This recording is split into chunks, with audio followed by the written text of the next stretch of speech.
On January 10th, Venezuelan President Nicolás Maduro was sworn in by the National Assembly for his third constitutional term.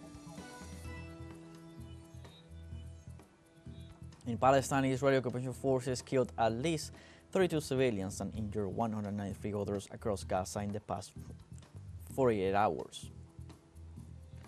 In South Korea, thousands gather in rival demonstrations as investigators prepare another attempt to arrest impeached President Yoon Suk Yeol.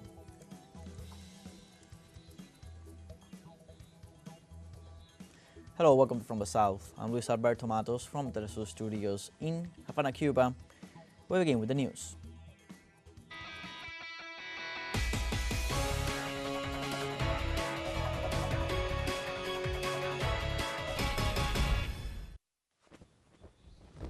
On January 10th, Venezuelan President Nicolás Maduro was sworn in by the National Assembly for his third constitutional term. Our special envoy Yoon Suk Yeol has details of what happened yesterday. January 10th finally came and turned into a people's party on the streets of Caracas. Early in the morning, people started gathering downtown, and minutes before 11 a.m., Nicolás Maduro was sworn in as Venezuela's president for a new mandate. Before this great National Assembly, legislative power of the Republic, before visitors and delegates from 125 countries, before the people of Venezuela, I swear by Huaycaipuro and indigenous peoples, I swear by Pedro Camejo, El Negro Primero, and José Leonardo Chirinos, I swear by Bolívar, by Sucre, by Urdaneta, by Manuela Sáenz, I swear by the eternal memory of our beloved chief and commander, Hugo Chavez, and I swear by the historic, noble, and brave people of Venezuela, before this Constitution, that I will comply with all its mandates, that I will comply with all the obligations of the Constitution and the laws of the Republic, and that this new presidential term will be the term of peace, prosperity, equality, and the new democracy. I swear by history, I swear by my life, and so I will comply, and we will comply. I swear. Lo juro por la historia, lo juro por mi vida, y así cumpliré y cumpliremos, lo juro. Outside the National Assembly, the people followed the inauguration ceremony and the presidential speech. Workers, women, and the youth joined the celebrations for a new chapter of the revolutionary process. Today we gather here, this group as you can see, early in the morning. Men, women, everyday working men, common people from the streets who have come to accompany our President Nicolás Maduro today. A worker president that dignifies, with the laws on one hand and the worker's heart in his hands. Newly inaugurated President Nicolás Maduro highlighted that this was an inauguration for and with the people. The people in return consider his election as their own victory. These days in Caracas we have lived a peace, a tranquility, and the enthusiasm, the participation of the Venezuelan people that came out to the streets to say, they won't come back. Here, Nicolás Maduro Moros will be sworn in. And we need to send out into the world the image that the Venezuelan people backs our President Nicolás Maduro Moros. And today is the best day to do that. The unity between President and the people culminated in taking the oath together in front of the presidential palace Miraflores in late afternoon. And I swear to defend the right of my homeland, to peace, and to the future. With President Maduro's third term, Venezuela's Bolivarian revolution enters a new stage, one that promises to strengthen the people's power and sovereignty. In parallel to the swearing-in ceremony of President Nicolás Maduro on Friday, June 10th, the city is also hosting the International Anti-Fascist Festival. We are going live with Yoon Suk Yeol in Caracas for more details on this festival, which ends today. Hello, Yunus. What can you tell us?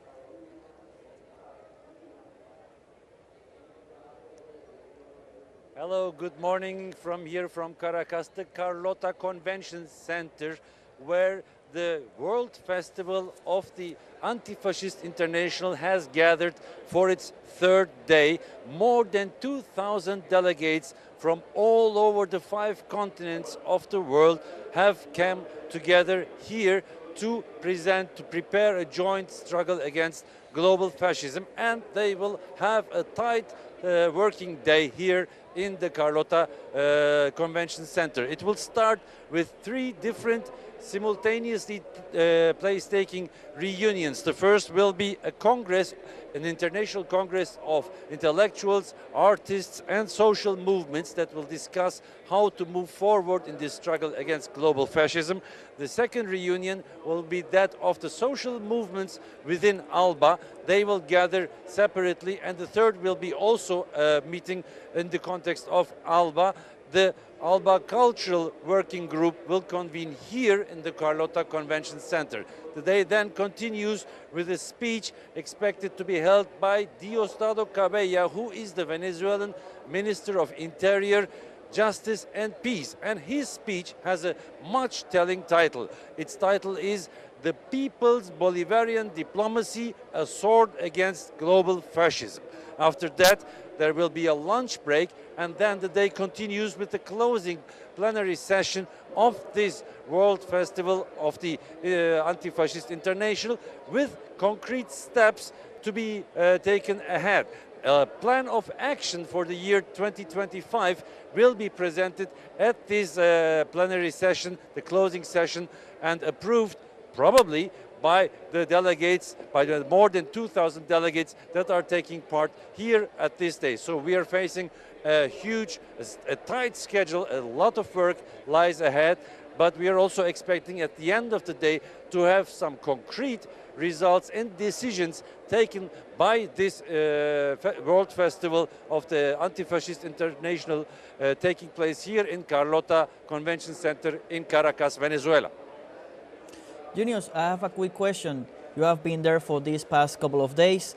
What is the take of the people, of all these over 2,000 delegates taking part in this festival? What is their take on how this kind of festival can improve the struggle against fascism? As many have said that Venezuela has become the capital, we could say, of the struggle against fascism around the world.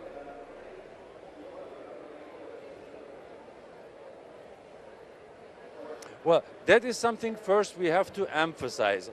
All of the delegates that we spoke to yesterday and the day before, and these were like approximately 20 different delegates from 20 different countries, European countries, Asian countries, also some African countries, they emphasized that Venezuela has taken a lead in this global struggle against fascism, which is also reflected in the fact that an executive secretary has already been established inside this Anti-Fascist International here in Caracas. And this secretary, this executive secretary, will organize, coordinate further the joint global struggle against anti-fascism, against fascism, excuse me. It is an anti-fascist gathering, so it fights against fascism, obviously. And there were also some concrete decisions taken the day before yesterday. Yesterday was more overshadowed by the inauguration of the President Maduro's third term. But the day before, they have already decided to establish new communicational networks, for instance, better coordination between intellectuals fighting against fascism globally from different countries, better coordination of joint work, also specifically in what is called the social networks, like those we can say hegemonic networks that actually belong to some certain rich people. I don't need to name them in the United States. So there will be also a joint action in these networks, which are still being followed by millions of people all over the world. So there is two things going on here, basically. One, the ideological clarification of positions, the better coordination politically, and the second thing is a better coordination towards more joint action with all these movements, with all these political parties, social movements and delegates coming from all over the world here to Caracas, Venezuela, to pursue joint action concretely. And we expect This to be reflected, as I mentioned before, in the 2025 plan of action that will be presented today to the delegates at the end of the day. Thank you, Yunus. We'll stay in contact for upcoming news brief to have the latest in what is happening this last day of the International Anti-Fascist Festival. Let's now take a short break, but first, we invite you to follow our special program dedicated to the presidential inauguration of Venezuelan President Nicolas Maduro, only on teleSUR at 9 p.m. local time in Caracas and 8 p.m. New York, Havana, and Quito. We'll be right back. Stay with us.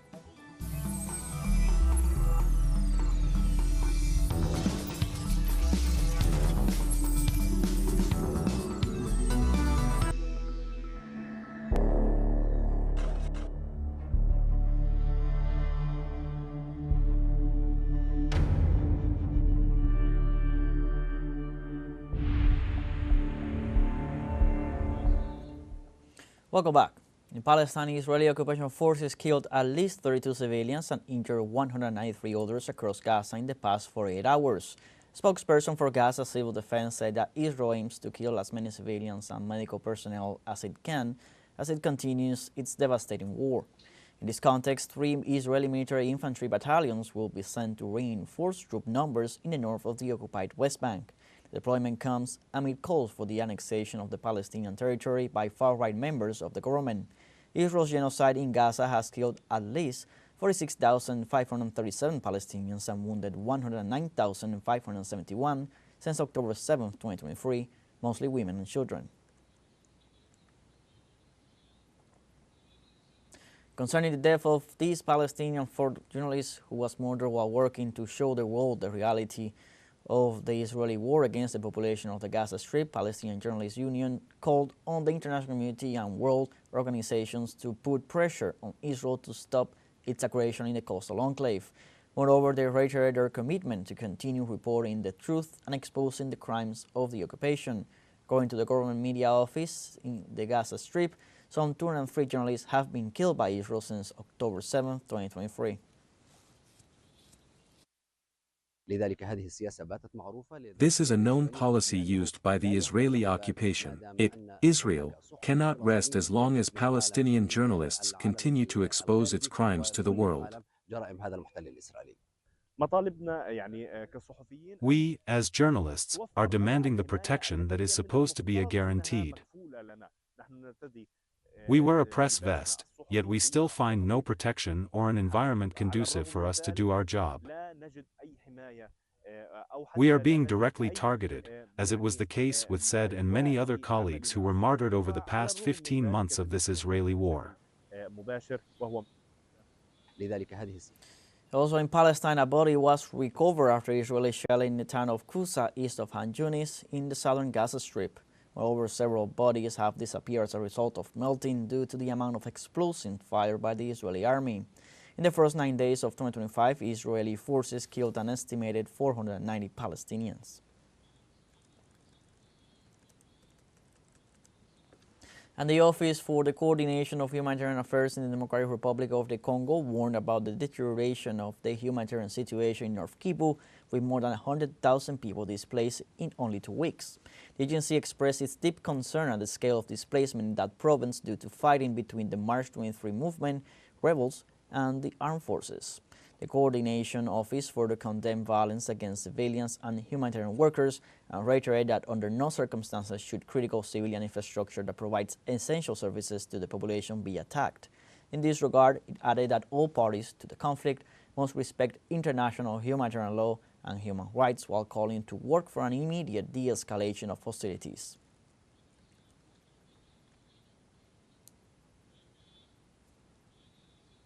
In Kenya, 3 people, including 2 motorcycle riders, died when they were hit by a plane during an emergency landing on the coastal road between Malindi and Mombasa. The sub-county police commander reported that the 3 victims included a motorcycle rider who died when the plane caught fire. The other 2 victims, a biker and a passenger, were killed when they were hit by debris from the plane. It was learned that the crew members, the pilot and 2 students, were treated for injuries sustained after jumping from the plane. The authorities are investigating the causes of the incident. It should be noted that this area is very close to the airport, which is under scrutiny due to the government's plans to expand it. Tulikuwa tunapita tukienda Malindi tukaona ajali ndege imeanguka. We were on our way to Malindi when we saw the plane crash. The wing hit a woman who was on a bike and severed her head. The plane then caught fire and the pilots jumped out and have been taken to hospital while alive. That is all I saw.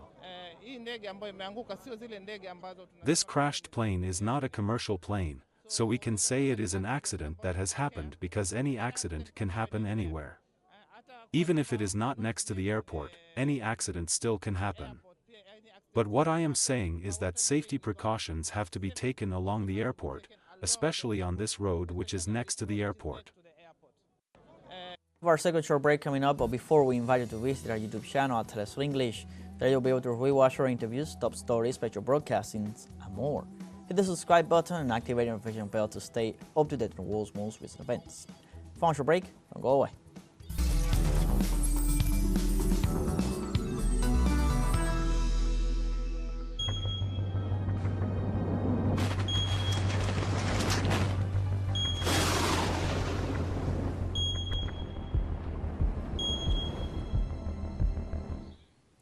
Welcome back. In the United States, volunteers set up a pop-up community donation center in Pasadena to provide water, food, clothing, and essential supplies to those affected by the Eaton fire that erupted on Tuesday.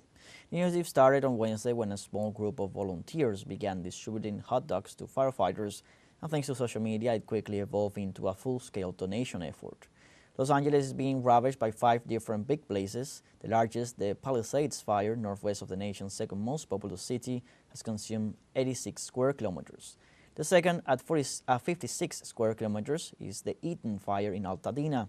Authorities said the fires are 8% and 3% contained, respectively. The 3 much smaller blazes have been partly contained. To date, at least 11 people are known to have died. It's been a running stream on social media. We're just letting everybody know where we're at. We're taking donations, any types. There's anything from kids supplies, pet supplies, food, anything you could think of that we could help you with. There was a lady here offering housing for people that have lost homes. We had about 20 beds last night taken. We're just trying to help in any way possible in a hard time like this. So I'm here to provide aid to those who have lost so much. My wife recently passed away, and I had, some good belongings of hers that I felt that would be, other people could really benefit from. So I drove from Compton, here to drop them off, and as you can see, many people are taking advantage of it, and I just wanted to make sure it went for a good cause. And U.S. state officials urged President Joe Biden to stop sending funds to Ukraine and instead to allocate them to those affected by the fires in the state of California. Texas Governor Greg Abbott described the situation in California as tragic and deplorable and called on President Biden to devote efforts to help the people affected by the fires instead of sacrificing the United States for the welfare of other nations. Biden responded by saying that his administration is coordinating efforts with President-elect Donald Trump's team to deal with this devastating situation. The fire has been active since January 7th and to date has left 11 dead and more than 8,626 hectares consumed.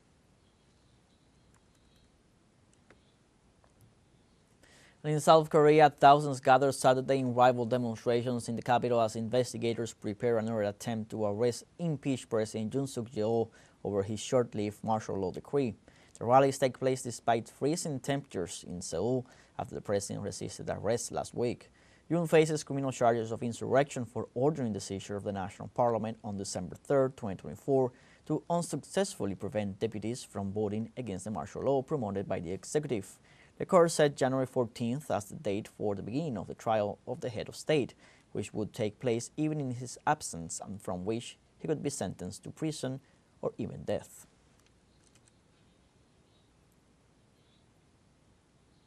And in Germany on Saturday, in the eastern town of Riesa, police forcibly removed protesters blocking a street near the far-right Alternative for Germany Party Congress venue. The meeting was delayed at least by an hour as thousands of protesters prevented delegates from reaching the venue. At the two-day meeting ahead of a snap general election next February 23rd, the party's 600-plus delegates are expected to approve a manifesto and to formally nominate their leader, Alice Weidel, as candidate for chancellor. The draft version of the manifesto includes an exit from the European Union and a tough immigration policy. The Congress comes days after Weidel was promoted by U.S. tech billionaire Elon Musk in a live stream on his X social media platform. We are here today to prevent the AFD National Party conference here in Riesa. For us, the AFD stands for exclusion, for discriminatory behavior, for hatred and agitation. We want to show very clearly that we are the majority, that we are in favor of open borders, for a society based on solidarity. Like this, we have come to the end of this news brief. You can find these and many other stories on our website at telesurenglish.net. So join us on social media, Facebook, X, Instagram, Telegram, and TikTok. Telesur English, I'm Luis Alberto Matos. Thank you for watching.